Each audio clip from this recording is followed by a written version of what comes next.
राधे राधे।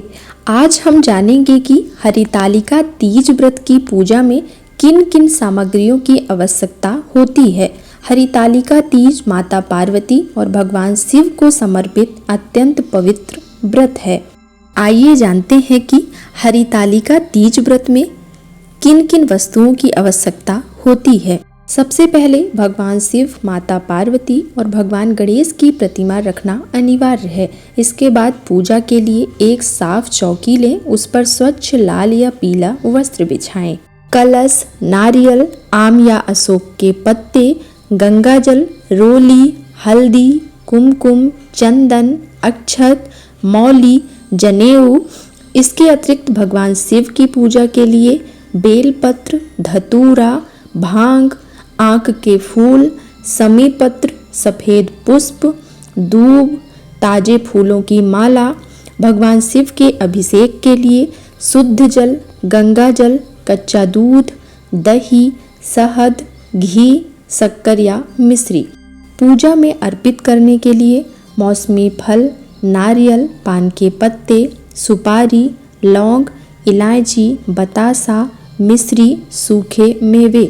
भोग के लिए घर में बने सात्विक पकवान जैसे मिठाई, खीर, मालपुआ, पूड़ी, हलवा या अपनी परंपरा के अनुसार अन्न प्रसाद तैयार किया जा सकता है।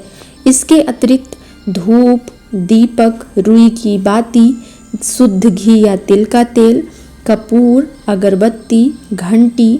माता पार्वती के श्रृंगार के लिए लाल या हरी चुनरी, हरी चूड़ियाँ, बिंदी, सिंदूर, काजल, मेहंदी, कंघी, दर्पण, कंगन, बिछिया, पायल, मंगलसूत्र का प्रतीक, श्रृंगार की सभी सामग्रियां रखना अनिवार्य है।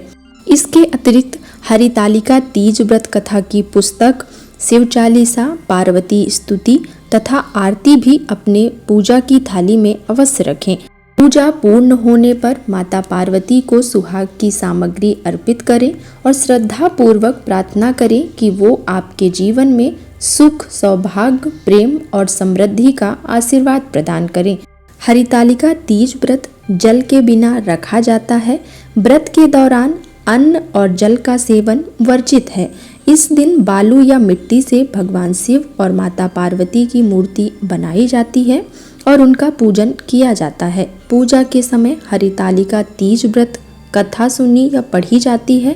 रात भर जागकर भजन और कीर्तन करने की परंपरा बनाई गई है। हरितालिका तीज व्रत के दिन महिलाएं बड़े ही धूमधाम से भजन कीर्तन करके जागरण करती हैं।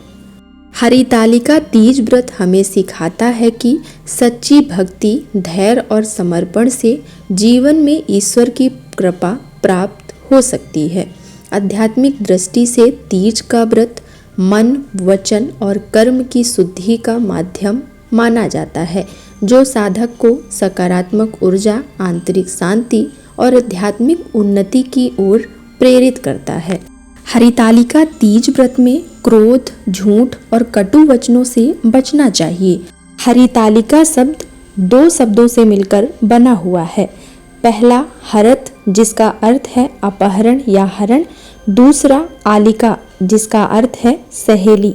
कथा के अनुसार माता पार्वती की सहेलियां उन्हें पिता की इच्छा के विरुद्ध एक घने जंगल में छिपा आई थी ताकि उनकी शादी भगवान विष्णु से न हो सके।